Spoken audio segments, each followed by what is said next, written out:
Good evening, everybody. Welcome to Top Deck Heroes, your #1 source for Universe's news.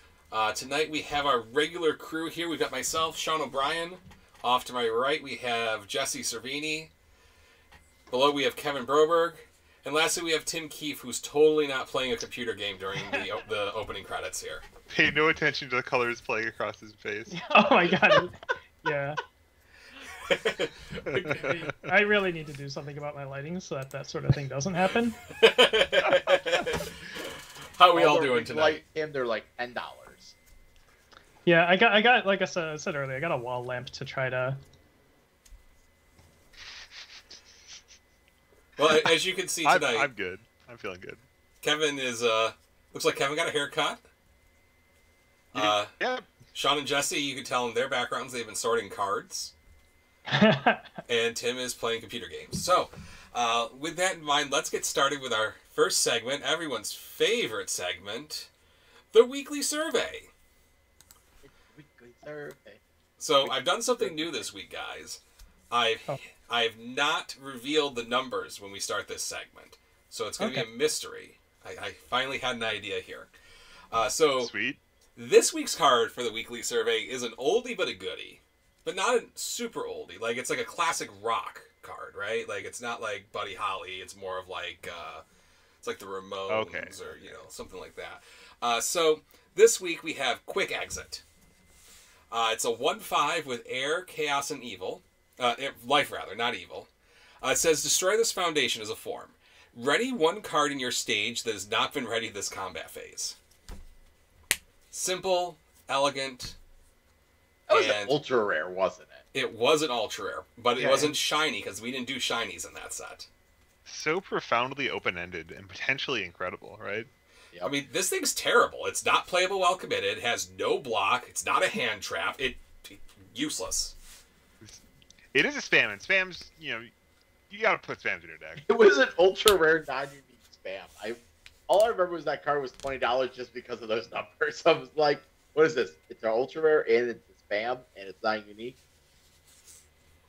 I think I barely played. I think it got up to the 40 to 60 range. The Jasko era when this was legal. So was this card played? It was. Oh yeah. It was played a lot. Yeah. It was in my Nats deck. I mean, imagine like there were true identity XPs, right? You could a bunch of identity is incredible. With agents, right? Yep. Yeah. If you were playing Jin, you could double up on his super float like a butterfly. You could have like +40 your checks with just one stack and one middle foundation. Yeah. I mean, I'm pretty sure I had it in Kazuya because even though Kazuya doesn't, I mean, he commits to do his form, so I could ready him and then try to go for an attack of some kind. Oh no, don't get blown up by that. Never mind. I did have it though, because like, why not? Well, I mean, it is, it's the best card in your staging area that commits, right? Yeah, exactly. Yeah. And back then, especially in that Universal Fire System time, followed by the early Jasko stuff, there weren't a ton of flip costs. Flip wasn't a cost at that time. So things had fair and balanced costs, like commit. Characters would commit for things. That was something that happened. I mean, just look at Natali 2 Dot, right? Yeah. Yeah. Yeah, so things had costs, and so this card was very good because a lot of things, especially characters, had very powerful abilities with commit costs. Yeah, and those aren't unheard of today. Like if I think of this in today's context, cards like I feel like there's fewer characters that come to mind with powerful commits that you'd want to reuse. But like God of Thunder is a great card, and God of Thunder is only a lot better than this, but also it's 3-diff. So like it kind of balances out, right? Like if you reuse a card like Innocent Breeze can add 4 or 5 damage to something, that's fantastic. Writing one, nice. We take those. We take those. You're like building your own +3 speed, like whatever. That's not great. Well, one of the things that we got to remember about this time too, one of the most powerful cards in the game, shortly after Jasko took over, was when the moon comes over the mountain. And for those of you who didn't play in that format, may it never return. Be happy. But basically what it did was an action card that said after you play an ability on a card for the second or greater time of the turn, cancel it and commit it. Or was it That commit, wasn't the best ability. or was it commit anything? It was commit anything. It was commit anything, and also it could be any card in your discard pile. Yeah, it could also Yeah. fetch any card from your discard pile, which we. Well, it didn't fetch it. It told you could play it. Oh And man, then you could- Hand and that Cannon only would goes have twice. messed that card up super bad. I mean, I played one attack 3 times because of it. Well, I remember, the first time I won a champ card, Kevin and Christine had finished their matches, and they saw me play 3 moons in a row, and they knew it was over. Yeah. Because I went punch, moon, moon, moon. I can now play Kaplow 3 times this turn, and you die. Yeah, Yeah. but let's not talk about Moon anymore because it's dumb. That's not the card. But it could commit things like people's characters, and Quick Exit could ready them, and that's. Yeah, so Quick Exit, it's a resource to fight against stop. That's a relevant point for today. I think there's a few other things sort of in that category. And anything like maybe a Radical Edward or something, if you're going to be committing out some of your assets, there's some fancy things you can do like that. If I double up my Kale Yugas, that's kind of cool. I'll double up my droid entities. Yeah. I think one thing though that made Quick Exit so much better back in the day was that we didn't seal things, right? Because right now, if there's a character you don't want to deal with, you bang it. You seal them. You don't commit them. Like Stop's a +3 mid block that you have to block with. They can be stopped by so many things. Stop can be stopped. Whereas bang is an enhanced action, which pretty easy to get through. Yeah, so if you wanted a Libra of Souls this card, I think you'd have to make it into... is this better than Protecting the Protector if it costs a momentum instead of Destroy and has a 2 low block? I think if you want a Libra of Souls this card, instead of readying your character, it'll just make you play one of your once per turn effects a second time, because that's what we do instead of committing characters now. Ooh. Also true. Alternatively, you put a block and a hand trap on this, right? You give it like You give it like a 2-bid, and then if it gets discarded for some reason, your opponent puts their hand in their card pool, or if after they commit, after they seal something, maybe you get to play 6 attacks from your discard pile. Something reasonable and fair. This is perfect. So this would make a great carrier for the Owl Shield static. The Owl Shield static, rather, where if you block that, you take 1 damage instead of however much. I mean, it has that thematic. You want a quick exit. You're like, nope, I'm out of here. Get out of here. Running away beats everything. It's like rock, paper, scissors, not run away. Wins every time. Have we done acrobatic for one of these polls? I think we have, right? Oh, what a card. I don't think we've done any action. We've done plenty of actions. It's such an elegant card. We definitely did tag along. And last week we did not absurd strength, but the other. High Force, irresistible. Yeah. So we've done plenty of actions. I missed that segment because I was cooking. Well, you missed out. Gosh. All right, so tell us, what did the people think? I want to hear people. Are you a man of the people, Kevin Broberg? I am, and I want to understand them because it is the first step to helping them. All right, so good enough for standard. Quick exit. So 29 respondents said that it was fine for standard. 15 said it was too good, and nobody thought it was not good enough. Huh. About right. Yeah. I think you could plop it into standard as standard exists right now, this moment, and it'd probably be fine. If I was Jasco, I would want absolutely no part of having to design around this card for the next 3 years. 3 years? I mean, I don't know if you know this, Tim, but they haven't released a set in almost 2. So really, this card's good for like 6. six. Yeah, you're right. I mean, Battle for Power is still legal. Yeah. So, we'll keep that in mind. So yeah, that's what the community thought. But you bring up a good point, Tim. Designing around a card like this is a nightmare.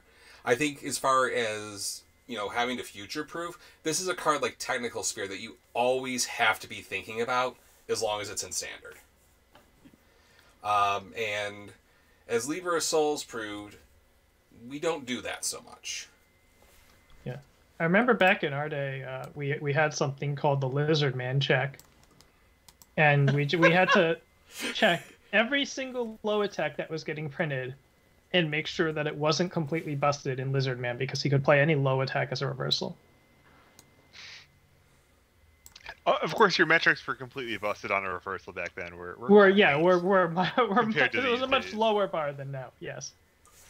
You know, like stun 2 reversal. Oh, I don't know. Yeah, about no, that we can't put stun 2 in a low tech, guys. Just, And then they printed Vespera. And on that note, that's the end of the weekly survey. Let's move on to the news. So this week's news is that there were 2 characters left to reveal. I didn't even make a graphic for this because nothing happened. They gave us another All Might. Yep. That's the news. So there's going to be 3 All Mights. And 4. there's 4 All Mights. You think... Or like fail might, Sean, on Read the News.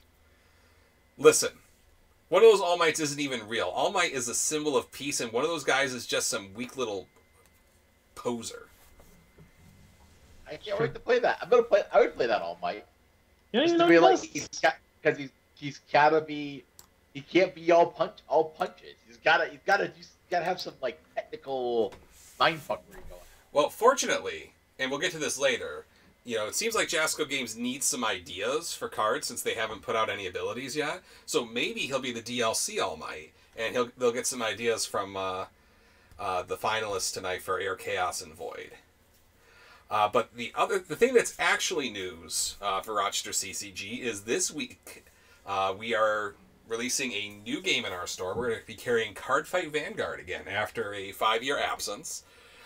So back in January, I received a solicitation for the Overdress set, which is kind of a hard reset. Kind of like, remember when we got rid of all the 4-point cards because they were poopy?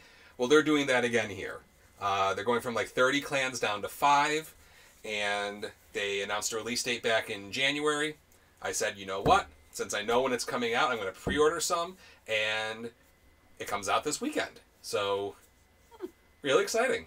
We got some pre-orders. Fun. You know, you get a solicitation in January, and your product arrived when it was supposed to. Huh. With a release date. Good for Bushiroad.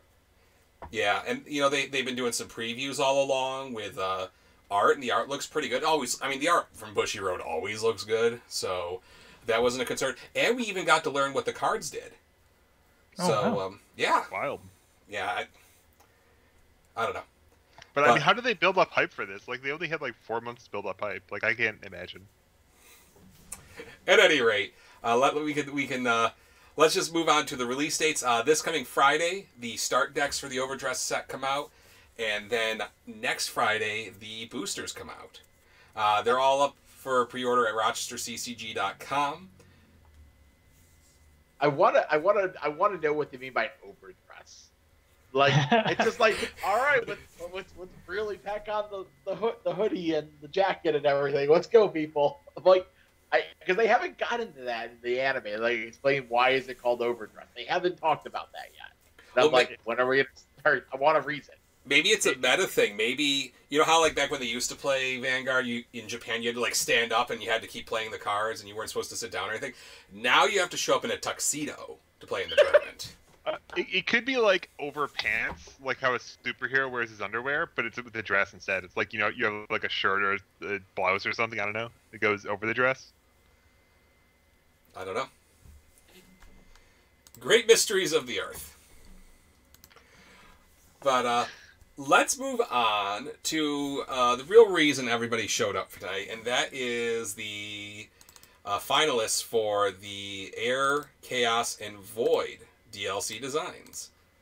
Now, just kind of remind everybody what's going on. We did a DLC design contest. People had a month to submit 4 characters based off the symbols that the heroes selected on the show. And the winner for each symbol set's going to be taking home, or rather being sent to their home, a booster display of Libra of Souls. Last week we looked at the Death, Evil, and Life cards. This week we're going to look at Kevin's cards for Air, Chaos, and Void. Alrighty, so let's get on to that scene here. And our first finalist is Ragna the Blood Edge from the BlazBlue DLC. This is a 6/6 with a 6 hand size, 26 vitality, Air, Chaos, and Void. That's what all the characters are going to have tonight. Says R, after your attack deals damage, gain 1 vitality for each resource symbols it shares with your character. And then E, commit 1 foundation. If your attack is completely blocked, it still deals 1 damage. I'm not going to lie, I love that second ability. Yeah, you know, we're talking about old cards. A card that rotated up standard with Indians was What Lies Ahead, which was kind of this, but symmetrical is viewed on opponent's attacks as well. And it's a really sweet ability. It just kind of, you know, guarantees, you know, it costs a resource, right? Like it's painful, and so if they weren't going to block in the first place, you just lost something for nothing. But it kind of lets you rely on getting your attack deals damage triggers, and that's really cool. Well, you know, the thing I like about that ability, and we're going to find, I think we found through our judging, that everyone saw Air and Chaos. Well, everybody just gets free momentum, you know. Look cross-eyed at your opponent, you get 2 cards from your deck to your momentum. Flip a foundation, get a momentum from the top of your deck. This, I like, is a kind of a more roundabout way for an Air and Chaos deck. Void, not so much, because Void's not always been thought to be a momentum builder. But this lets you build momentum in a way that's just not, like, fast momentum now. Which I think is super cool. Go ahead, Tim. The commit 1 foundation, it's always interesting, because I remember we were always scared of abilities like this, because it's sort of Pandora's box of, like, what on-hit effects exist that are sort of balanced by being low speed or whatever. And we don't really have those now. Everything's 6 speed anyway. Back in the day, it was stuff like Piercing Howl, right? It's even though, like, on a character it's more expensive than on a foundation because you're spending your character card to get primarily this effect, that almost makes it better because you know you're going to have it. And if you have some way to build your deck around this, you can just go ahead and do it. I feel like if you have any kind of healthy ecosystem where, you know, you have cards like Dodge or like Swordfish or just to like protect and they protect, or not protect, Peaceful Messenger or Prepare to Fight, just a diversity of ways to shut down attacks that could still be able to fight back against us. I think I can't imagine a world where this would be a problem. Even if you have a bunch of like 0 speed mid, if this deals damage, like all in, like it's supposed to be like a hard read that your zone mixing up people to have, you know, without catch them without a block or whatever. I believe, I might be misremembering, but I believe the Void Attack of Power was a 0 speed mid that made them like discard 3. It was a face up attack long before we had one of those. Yeah. Alright, are we ready to move on to the attack, guys? Alright, so next we have Devoured by Darkness. It's a 5/3, 4 mid for 6 with a +1 high block. It has Fury and Stun 1. It says E, lose 5 vitality. This attack gets +X damage. X equals the total vitality you've gained this turn. So that plays off your character response, clearly. I like the idea of why I like this card so much. Brings me back to an old Ivy from the era of the idea of killing somebody because I gained too much life. I love this idea. I just all right, I gotta keep gaining, but you gotta keep losing to keep gaining. So you gotta like balance your value, and then eventually you just go like, all right, lose 5. I've gained 6 life this turn +6 damage, or I've gained 8 life this turn +8 damage. Just like catch. Yeah, I like the vibe of this card. It is drastically underpowered, but I like the energy. Yeah, it's a fun little sub game. So long as you don't fall into the design trap in like the bigger sense of making vitality gain better to make this card better, as long as all the vitality gain is balanced within its own right, then this shouldn't be getting too out of hand realistically. But I mean, people would have a blast trying. Yeah, I think this is a deck builder's piece where I can't imagine this would ever be an S tier deck with this card in it. But there's going to be some sort of maniac like Ryan Field who will win a team's champ card with like some sort of B+ tier nonsense running this. Yeah, I want to make this good enough that you could actually do that, and having a 4-speed mid for Infinity in the best case is not even compelling. Yeah, I would have. That's kind of how I'm looking at it. I feel like this has to be off zone, and maybe I would give it. You know what I would do instead? I would put it off zone and give it stun X in addition to X for the amount of vitality lost. Maybe. You know So what you might would- work is instead of doing X damage, say if this deals damage, your opponent loses X life. Ooh, that would Then work you well can't with the rag character. Yeah. Yeah. I was gonna point out that it's a little disappointing that the attack doesn't synergize with the enhance on the character. It instead goes with the R, which, there's a little bit stepping back to character. I don't know how much of a huge fan I am of like the resource symbol counting here. It doesn't really feel like it's worth the complexity.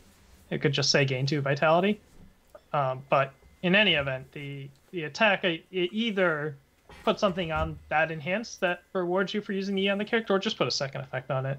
Yeah. That's just an on hit. That's like a backup ability if the person if you're not living the meme dream this turn. Yeah, Just and to I play think the it's worth attack and do noting too something. that if you're at full vitality, this card is lose 5 life, do nothing. Yeah. And then, Yeah. like it says, if you're a second copy, if you play two of the same 5 diff in one turn. Yeah, that's rough. We have a foundation too. We have the Azir Grimoire. I wonder if that's Azure a typo. Azure Grimoire. Yeah. It's a 3/6 foundation with a 1 mid block. So probably not good enough with a 3 diff. It says R remove. If your unblocked non-throw attack deals damage, gain vitality equal to the damage dealt. And then E discard a momentum, ready this foundation playable while committed. I like the first ability because it's just a death threat on the board. It's a threat on the board of like, if you let this go through, I'm gonna, and I like, you can make this connect. It's like, all right, I gain a ton of life. Good luck. This is actually one card I'm weary about, like, because it's non-unique. Like, that's the one thing. It's like, man, this thing, Yeah. get a couple of these off, and you're like, all right, I'm back to. I'm at 4. I dealt 10. Go back to full. Yeah. This can go in any character. This can go in the random characters out there that just like put 4 speed on something once a turn or whatever, right? In those contexts, it's maybe a bit scary. Maybe it does earn a unique, like Jesse said. The momentum ready feels random and tacked on. It feels a little. I wanted this to have 2 abilities. I mean, is that kind of? I mean, if I was designing cards, I would throw it out on a foundation once a set that I felt like just needed something more. Pretty sure I've done that. Let's bring up our old Rise of the Masters set. I mean, I think you could probably make this card fine if you stick some either unique it or maybe even stick like a restriction on it, like maximum 4 or something like that. I think that would make this card just fine. This card is incredibly inoffensive. Well, I feel like I will just blandly assert, like, if I hit you for 8, and what I want to do is spend a permanent foundation after spending a slot in my deck on this 3/6 do nothing to put my life total higher instead of like drawing an extra attack with it, right? Because that's like a 3/6 you can just like draw an attack, right? Or like this could be a God of Thunder in your deck instead. well, And in the situations where you're not landing a hit. But I mean, then you're just in one of those cases where people only play this if they're doing something really stupid with it, and it collects dust otherwise. I mean, you could, if you wanted to make sure this saw enough play, is you could put a guardrail on it and remove that pesky non-throw thing, right? Because if you're going to remove something to block someone's 6 damage throw to gain 3 vitality, did you really win? Actually, unblocked non-throw is kind of redundant, yeah. Yeah. Yeah. Unless it's Swallow Your Soul and Cassandra. Catch. And on that note, let's move on to our next DLC. All right, next we have Anna Williams from the Tekken DLC. So Anna is a 6 hand size, 27 vitality, air chaos void. She has a once per game ability. Jesse, you're going to like this since that's all you play. Once per game, draw 4 cards. Already better than Kung Jin. Your control checks get +1 for the rest of the turn. If you do not win the game before the end of this turn, you lose the game. This ability cannot be cancelled. And then R6+, before the block step of this attack, return it to printed speed. Look at that, Jesse. A draw effect that's actually cancelable, unlike Kung Jin. Not cancelable. Yeah, that's not cancelable. This is this is one of the ones I as the characters I like, because I like there was something different outside the box. But man, I could just pick. I'm one of those people, you know, when you feel it, when your gut says it's time, you just pull the trigger. And you're like, all right, I'm drawing my 4 cards, my +1 to all my checks. I hope I have enough. I hope I can kill you. I'm one of those people who will play that game. I will play the.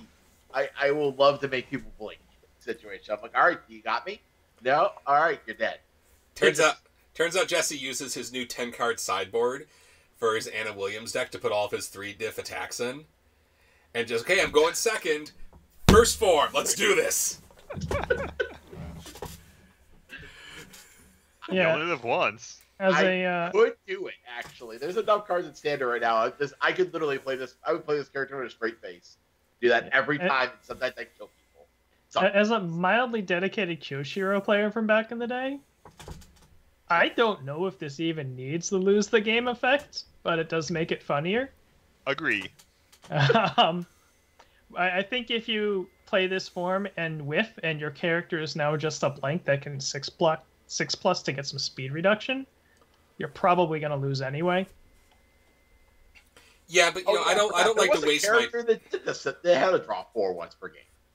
I forgot about that character. Yeah, he was a 720 that had to draw 5 once per game, actually. Draw 5. Well, listen here, Tim Keefe. Maybe I'm playing in Worlds, and I have a deck that cannot win going second. Just can't win going second. I want to get to game 3 really quickly without looking like a chump. I'll switch to Anna Williams. I didn't quit. I just failed to get extremely lucky. I took one shot to once per pull game. the bird out of the hat. Oh, shucks. I had no foundations and couldn't kill you. Can you believe it? Yeah, I mean, I guess the thing that the restriction does is that you can't be lame and just be like, oh, draw 4, I bricked on attacks. I guess I'm just building. You have to be... Yeah. Which kind of... The one thing I dislike about the pattern here is that you don't know what you're going to get in those 4 cards, and, like, that's almost half of your hand for the turn. So, like, if your opponent just, like, is attacking you nonstop and you're a crappy 6-hander with your crappy 6-hander defense... There is one value here, Kevin. It's not your first 4. It's granted. So you could set this up. Like if I'm Void, you could play some of the Ken 2 foundations and be like, put some attacks on top of my deck. And, like you could set this up. That's fair to an extent. You can. I mean, you do like the value of drawing 4 cards goes down as you have cards in your card pool, and also every check you make is like lost a little bit of value too. But you have a point. You're getting that +1. That +1, like you play the 1 attack to set everything up. And then you put your +1 on everything, or I lead with a fatality, and then I'm like, I'll do my fatality stuff, all protected, nobody can do anything, and then I go 4 of this, and I have a fresh card pool, and I'm down, I'm +1 momentum. I just want to make a note here, something from the chat, like you know how a lethal dose of arsenic is a lifetime supply. The F once per game is kind of redundant here if you lose the game anyhow, right? Kevin's got this. It has to be at least once per turn or something, so you might as well just say once per game. Once per... I just want to go form. Yo, that's. Yo, actually, did the Sawmill have these symbols? The Big's ass? He probably had Void because everything did. I think he did. I think he was Air Chaos Void. I didn't realize that. You mean the original one? Yeah, the original promo. The 623 that was... Oh. Put your deck in your hand. Yeah. Yeah. All right. Put your deck in your hand. He was just... word, okay? So just a demonic consultation as many times as you wanted. So we're moved once per game. We'll leave the you lose afterwards, and let's ship it. Let's make this the All Might promo. Done. Tim Friedlieb, if you are listening, thank you to whoever submitted this for finishing your DLC set. I will say that this form would be on my in my pool of I want to put this on a character if I want a champ card type of thing. Yeah. I'd be like, let's go. All right, let's stop gushing over this crazy ability. We got Heal Grind, 5/2, 3 low for 7. It's a +1 high block. Air Chaos Void. It's got Flash and Kick. Respond hand. Add this card to your card pool because I misspelled pool. I really need to spell check these. After your rival adds any number of cards to their hand due to their effect, play this attack. No control check necessary. I love hand traps. R. If your opponent does not attempt to block this attack, they reveal their hand. You may choose one of the revealed cards and remove it from the game. That's It's costing them a card no matter what. Okay. First of all, that response, the first response is just like way too good. I don't Like, know. I would love to see somebody get caught with their pants down though. It's like, oh, you drew a card, catch. You catch like 3 of these. They deserve it. They shouldn't have been drawing all those cards.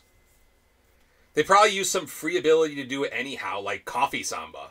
Oh, Coffee Samba wouldn't work on this, actually, because drawing cards is a cost.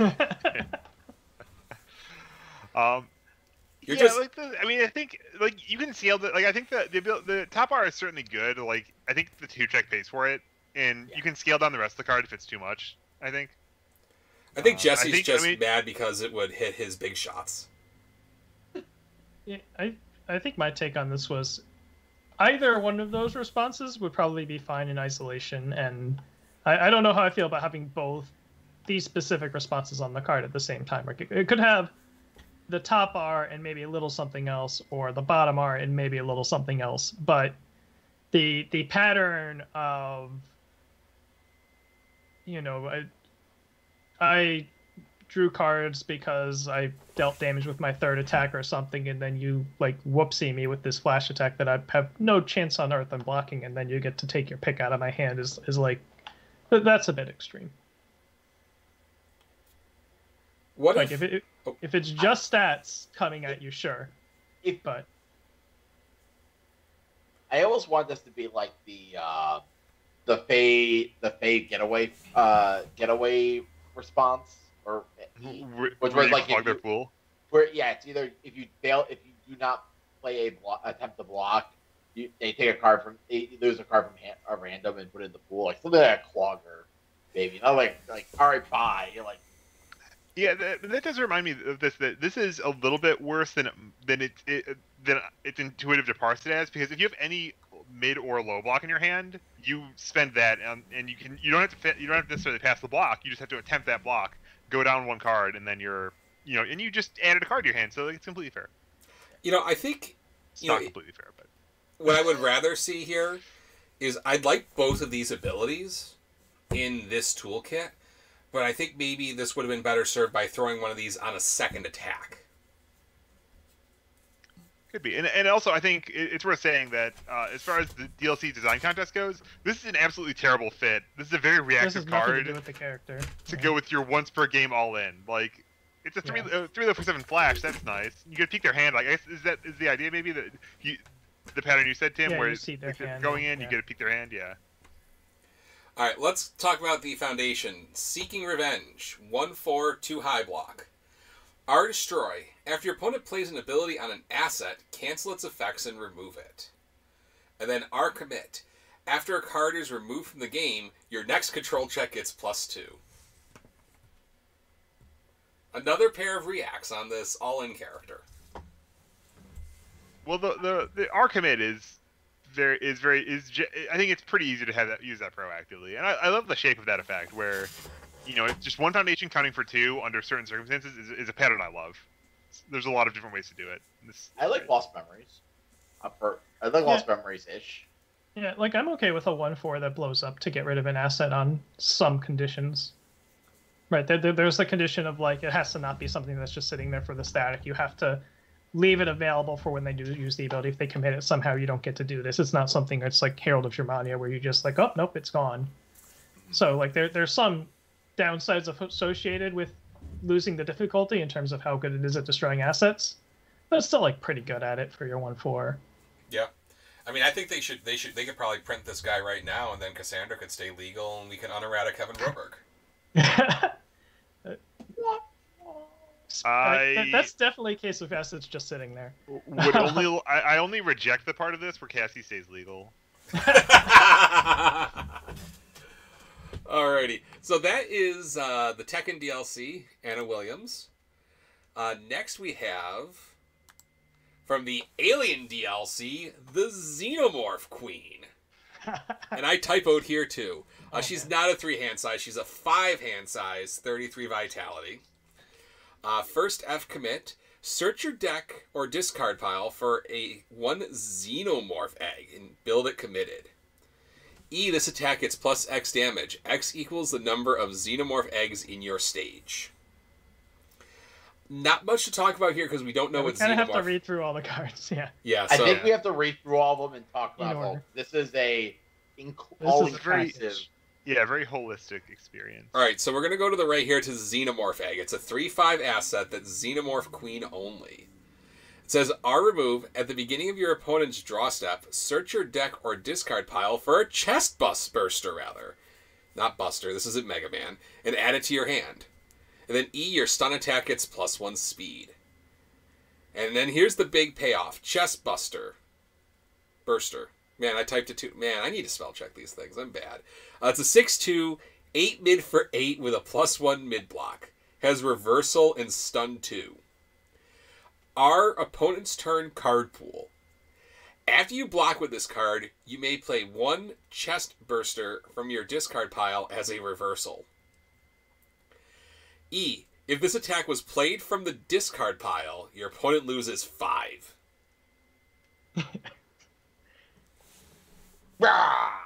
Yeah, so, like, my opening argument, if I were to try to stand for this, is to, like, let's just accept that Chest Burster is a little cracked.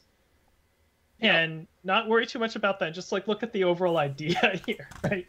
Because the overall idea is pretty neat. This plays like a character I remember from Ashes called Koji, who did something like this, where you just... Over time, you're sort of planting seeds. The seeds are growing plants, which grow some other things. And it's kind of neat to see that represented in Universes. I don't think we have anything quite like this. We might have something. So that's been a long history of the game, but... It is an 8 mid for 8, though. I mean, I think... Honestly, though, I think this is a really cool package. I don't know if it works for DLC. I think if we were going to make an Alien set... where the Xenomorph Queen got 9-card support, I think you could build on this into a serious contender. Yeah, I think that they kind of knew that this was a little bit much, and so I think the 533 is kind of nodding to, like, this is a little wild, it's a little bit pushed. We're going to try to balance it out by not giving you very many resources, not letting you have very much turnover on what's going on, but I think that it went a little bit too far. And it could be a lot more interesting, I guess, yeah, if it weren't just completely on rails, and if you could kind of have it spread out and have a decision tree, I guess. That's a little like more... which type of egg do you want? Yeah. Oh, that'd be cool. That's what you do with 9-card support, is you lay different eggs, right? Yeah. And different eggs do different things. Yeah, and I think I actually like. I'm kind of surprised. I was surprised by the asset that it can search your deck for a copy of Chest Burster, and I really wish that it was all. Sort of, you have to incubate, right? So you have to get them in your discard pile, and I think that might have been some of the spirit of Chest Burster, that it's like, if it is incubated, then it can actually jump out and kind of get you by surprise, or get you suddenly, I guess. But then having the egg, that's a lot of shuffling your deck, and I don't like that. Yeah. And one of the weird things about this character is, even though Chest Burster's kind of nuts, the character's probably just awful. Because... your opponent has to just sort of sit there and let you do this for a few turns. And it'd be very almost one-dimensional. Like, if the opponent's deck is kind of slow and is just going to sit there and let you do this for a few turns, then maybe they're in trouble. But if they're sort of a standard, like, aggro mid-range type deck, then you're going to have a tough time. Like, I think of this like the World of Indies character that searches out the what was her name? The one who searched out the asset every turn. Yeah. Like, the first staff shouldn't be committing unless you're getting some extra bonus off the commit. But, like, it should be able to just go search for one, put it into play, and just be like, do this once and drop it in. Like, I actually think this guy's kind of weak, but it has so much possibility. That's what I like. That's why I like about the Queen.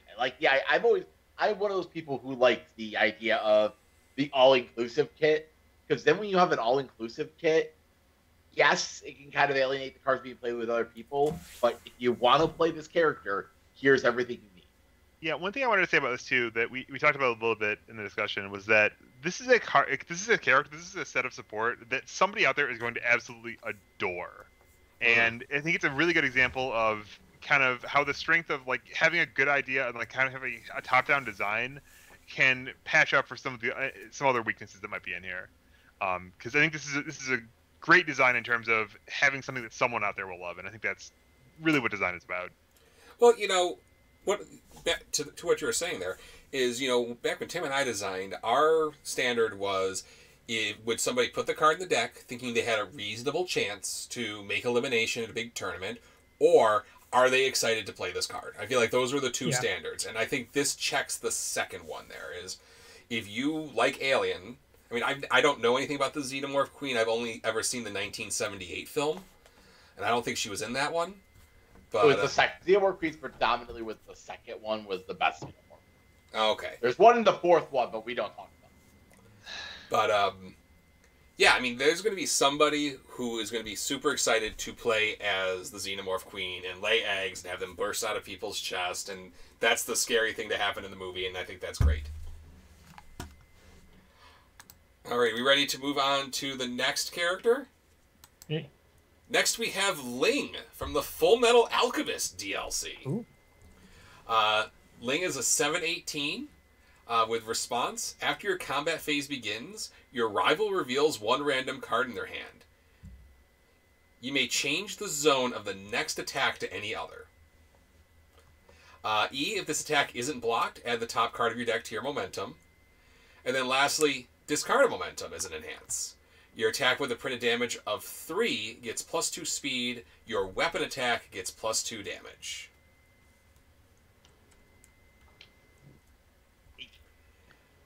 Yeah, this is one because like he's kind of unassuming. These are kind of like normal effects, right? Combat phase begins. See a random card. We've seen that. A zone change. We've seen that. Get a momentum because we're a chaos character. That's maybe the low point of this design for me. But you know, the 3 damage theme mixed with a weapon theme's kind of neat. There's a fair amount of existing 3 damage weapons, and obviously this guy would be put in a world where we'd make sure that those are available on whatever symbols we made him on. And it just kind of just this neat fundamental stuff that's different, you know. Mm-hmm. Well, go ahead, Jesse. Here's why I like this one. And Sean said the right word for it. Unassuming. Ling is one of those characters from FA that like you have the most unassuming aspect that he has. As a bad bone in his body, he's just a little sneaky. You're like, you're so unassuming. Like you're like, all right, what can this guy really do? And then you just start like when we look at the support, you'll see what I mean. Like it just, boom, you just like he catches you off guard and you're dead. Like that's the type of thing he can do. Would you say he's going to catch you off guard with a surprise strike? 4/3, 4 mid for 3 with a +1 mid block. I just want to shout out that on that note, that response does a lot more heavy lifting than it made it look like at first. And I think it's really cool. It's a really clever way to do that. Yeah. All right, surprise strike. 4/3, 4 mid for 3 with a 1 mid block. It's got weapon, reversal, and safe. Our hand. After your opponent plays their 4th non-attack card as a form, play this attack. Add the top card of your deck to your momentum, because we're a chaos character. Catch. It's power creep cash grab on Jagged Barrage. That's probably fine. Yeah. Yeah. This makes so much momentum. Oh my god. Yeah, it does make quite a bit of momentum. My broad comment on this character is I feel like we could probably improve it by pulling the momentum stuff out and tweaking some things here and there. Because this it feels, we talked about this at the top, that there were a lot of people just sort of saw the chaos and most said, well, let's just force momentum into this kit somehow. And this is a bit of a victim of that. This probably be a better design without the momentum stuff, but like one of the things I could say is like about this one attack, the big thing I would change about it is like the enhance would be like your opponent's turn, like Like yeah, like a little like that'd be the one thing that really kept like, oh, if it's like if you pull off, you're playing as a reversal, you get the max value, or if you get the trick off, you get the full value. Yeah, but it shouldn't be like I can send this and it's always a 6-bit bot. It's really a shame about this card that it has absolutely profoundly nothing to do with the response or with that kind of zone changing, hand peeking kind of stuff. Like, this is going to be a 6-mid for 5 that they can't block because their card's multiple. You could be going second. You could get a look at their card, their hand, say, and then you get this off, and you go like, all right, now it's a low. And Actually, it's like, all right. There's something I've been thinking. I kind of want to rewind back to the character because I did not give this enough credit at first. The response is the combat phase, not your combat phase. So if you have some sort of hand trap block in your hand, and you can say, okay, I'll look at this thing, and you played the next attack. I'm gonna put it on my hand trap. But yeah, as far as Surprise Strike goes, I would like to see some sort of term or condition on that free momentum, or just a totally different ability. And then last we have Reading the Dragon's Pulse. It's a 3/5 no block. Once per turn, name a card. Your rival may not attempt to block this attack with the named card, which I think is a nice throwback to his ability. And then remove. After your rival reveals a card from their hand, they discard it and draw a card. I like that. Yeah, that's the other good toss back to the character ability. Like, if you see something, if it's like going onto their turn, and you're like, "What did you show me?" Like, that's a dragon's tongue. Like, nope. Leave, please leave. Like, I will play the. There was a Phalian Promo Foundation thing, kind of the same thing. It was like spin their deck. It was like randomly grab a card from their hand. If it's a mid, make them discard it and draw. Oh yeah, it does have that card. So that same idea. Like, I like this. Like, you're like, okay, we're gonna play this with any card now on a respond remove, especially if it's like something you just don't want to see. I like that idea. Chat's popping a bit. I would definitely say this is in the vein of, like, obviously we'd imagine that these cards would be play tested and we'd work out whether this needs to be unique or a forecheck or if it's fine as is or whatever, or if it needs to blow up or etc. etc. I think this is within range that you could send it to playtest with a straight face and let them figure it out because it's so sort of different. I have a question. Is revealing a card still part of the cost of playing it? No. Not for the sake of this reaction. Okay. I'm blandly asserting. Because that would be awful, right? It's like, okay, the card will become visible during the process, but it's not like a reveal effect, no. Okay. Go ahead. I think, like, this kind of... This is what I wish the attack did. Or I wish the attack played with this card whatsoever, in any way at all. And it's like, they had one cool idea, and they said, let me attach my foundation to that cool idea, and I had this... And I like momentum, and I like spending momentum on 2 speed and or damage for my conditional attacks. I'm gonna attach my attack to that side, and it's like, pick a direction. You have 3 cards. Yeah.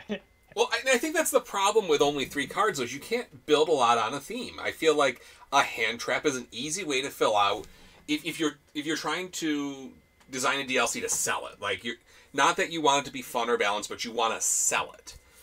Throwing a hand trap in on 2 of the 3 support groups I think is how you sell DLC packs. And that's what Surprise Strike is. It's another hand trap. Oh, you played 4 non-attack cards as a form? Get out of here. Surprise Strike. So I think that's the trap with DLC. I think if you want to sell things and you have 3 cards to work with, I would hate to see Surprise Strike in 9-card support for sure. Yeah. I mean, I'm a proponent of, like, the hand traps in recent years have maybe taken a few steps too far. But if they're taking, like, a big evaluation of what their hand trap situation looks like, they could just end up deciding that something like Surprise Strike is okay. Give or take the free momentum business, but... Though, to Kevin's point, yes, you want to put hand traps in to make the thing, the set sell. I would have liked I agree, Kevin, though. It would be cool if the attack did match up with the character a little more. Especially since the character has 3 abilities. Because you could hop on board with any 2 of them, and it would feel less grumpy.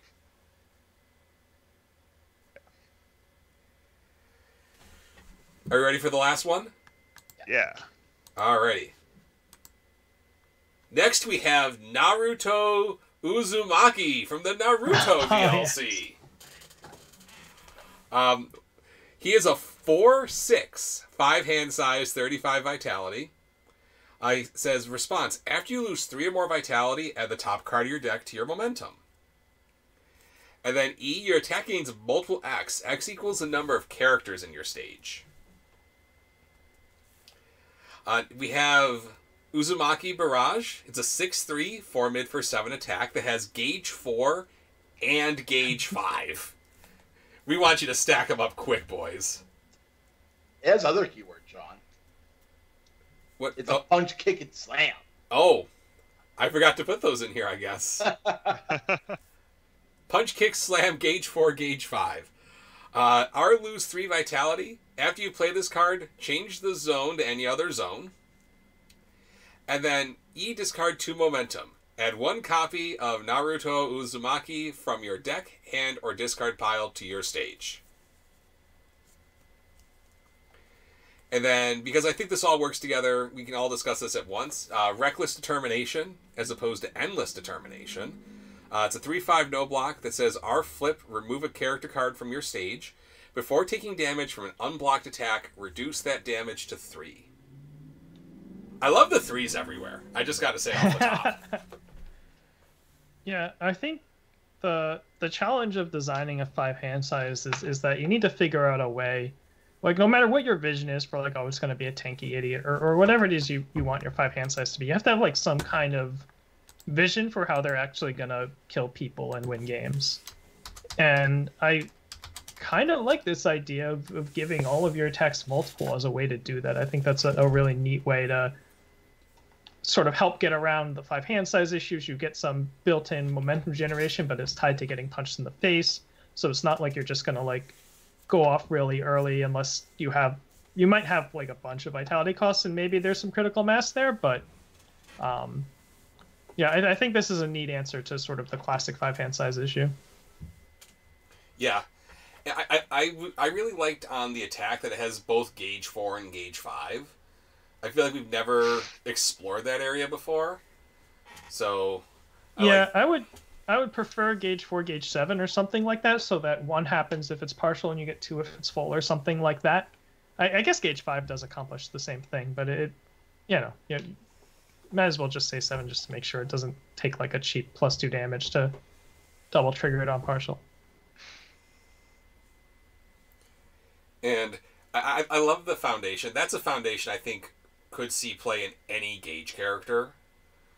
Because attacks start these days at 8 damage regularly.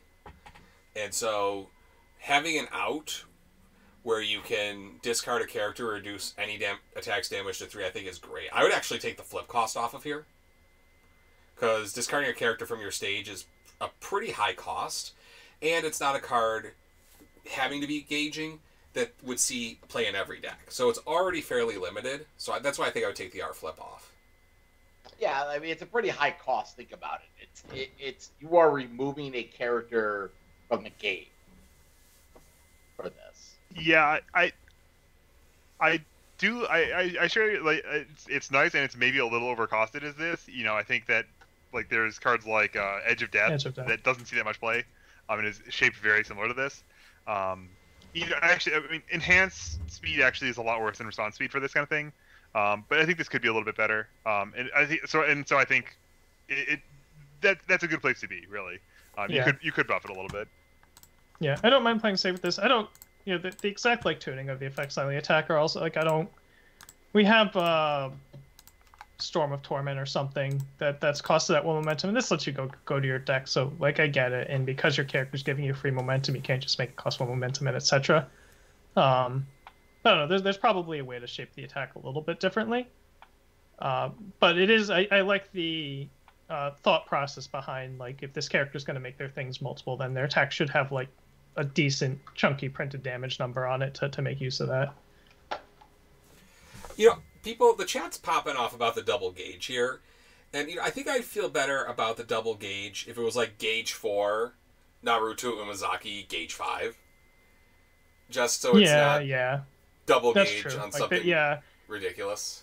Yeah, I mean, Turn Loose exists, right? And stuff, Yeah. Well, that's why. Well, it's a character game.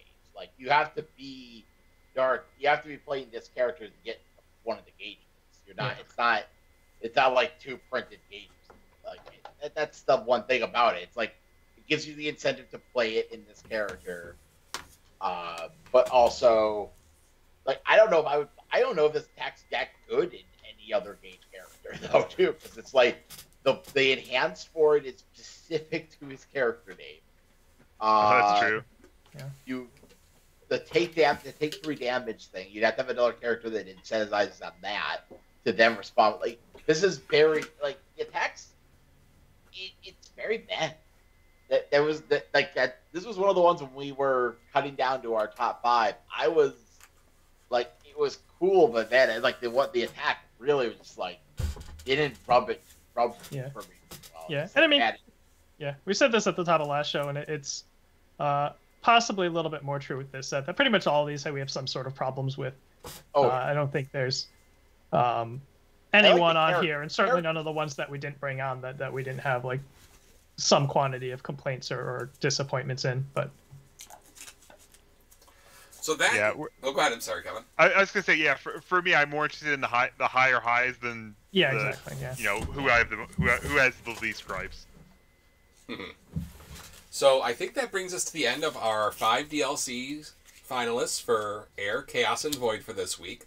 So you will find out in 3 weeks when we go over our winners, who of the Xenomorph Queen, Anna Williams, Naruto Uzumaki, Ling, and Ragna the Blood Edge is our choice for the Fantasy DLC set. And let's head on back to our main scene now. We can see all of our faces again. So I think this brings us to the end of the show. Some reminders, some housekeeping. We do have, like we said at the top of the hour, Vanguard Overdress. Starters release this Friday. Boosters release next Friday. So we're still taking pre-orders for those. We're still taking pre-orders for the My Hero Academia card game. Starter deck and booster release date is still unknown. But if you need money to pay for those things, our buy list is open and always willing to accept your old Universes cards in exchange for new Universes cards or Vanguard cards. And that's my housekeeping for the week. Gentlemen, do we have any final thoughts before we call it a night? No, I'm good. What are we doing next week, Sean? Okay, so on next week's show, we are going to be looking at the next set of symbols that I can't remember, probably Jesse's. So I think we're getting like all Fire, Good, and Fire, Order. Good, Order. Fire, Good, and Order for next week's show. So we'll have that. If there's any Universes news, we'll do that. We might find out who the last question mark character is. We might maybe get a release date. We'll have to watch the Jawfist to find out. And we'll also, of course, have our favorite thing at the start of the show, the weekly survey. It's always. Man, it's tempting to like individually reply to people that are like, "What about my card? What about my card? What about my card?" But I don't know. That might not be like super fair to do. It would also take forever because we had, I think, 28 or 30 submissions. Yeah, we had a lot of submissions. But you know, we're glad we have it. We're glad that we're able to do this. I'm glad we're giving Tim some ideas for some upcoming Universes cards, maybe. He explicitly hated every single one of these. Well, so I don't blame him. He's got a long time to stew about it because the next 4 sets are already done, so we can use these much later. And on that note, it's time to end, everybody. Have a good night. We'll see you next week. Yeah, thanks for joining us. It was great having a chat popping off all night tonight, guys. Yeah. Join us next week. Bye, everybody. Bye, everybody.